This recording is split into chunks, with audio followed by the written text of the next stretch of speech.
why is it that our minds are messy, that we all have work to do to train this, multi-million year old organ between our ears to work for us?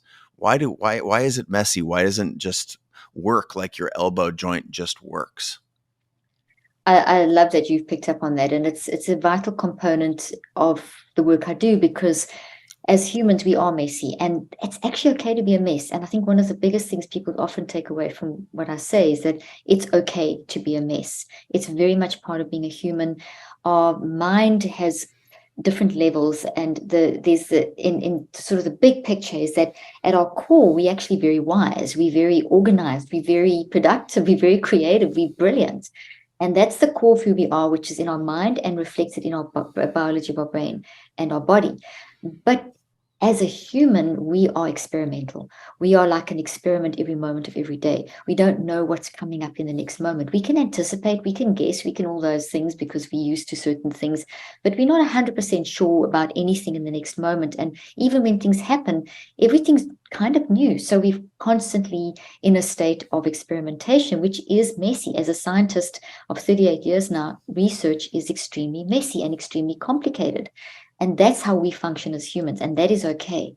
The issue comes in where the messiness tips, if you think of a scale, and there's old-fashioned scale where you've got two sides and then the two little plates, and then you've got the thing in the middle balancing it. Generally, what we have is this kind of thing going on where there's a bit of messiness, and then we kind of bring the messiness back and whatever. But sometimes if we don't manage the messiness, not sometimes, we are designed to be messy, or structured, I should say, to be messy. It's normal. It's part of how our brain and mind and body work.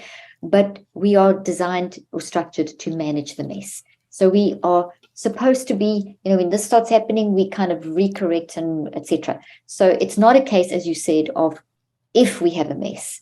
It's the level of mess that we're in.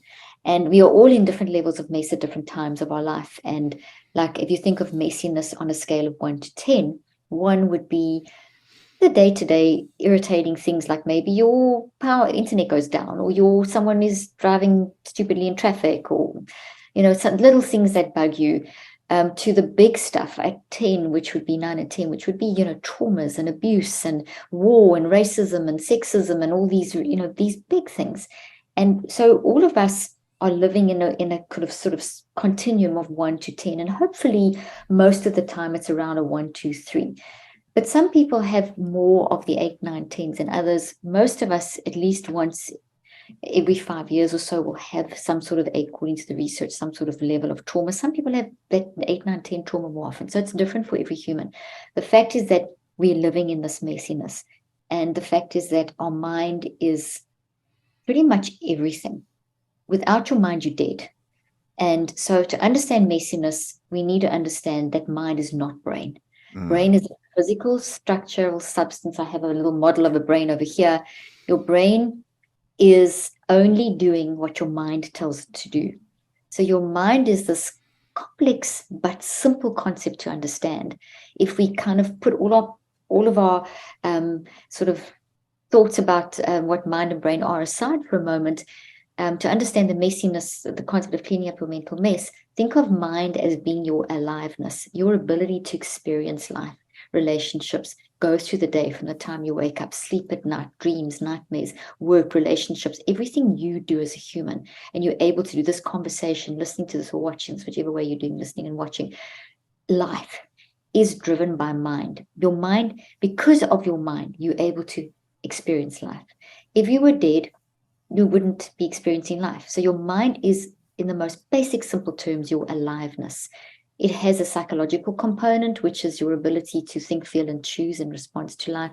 And it has a physical component, which is research around quantum physics, classical physics, electromagnetic light, waves, auditory sound waves, gravitational fields, all that complex stuff.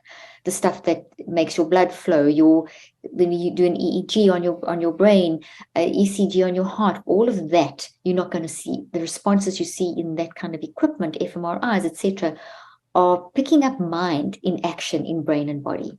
If you're dead, they don't read anything because there's nothing going on, and the brain and body are disintegrating. So it's your aliveness. very often the mind is considered the hard question of science. And I think I'm the only person in the world who ever says this, because everyone thinks it's, I don't know, everyone seems to find it crazy. But I say that the mind is the most obvious and simple question of science, because that is your ability to even ask the question or make the statement that the mind is the hard question of science shows the most obvious thing that's actually staring you in your face. Your ability to ask that question is your mind in action.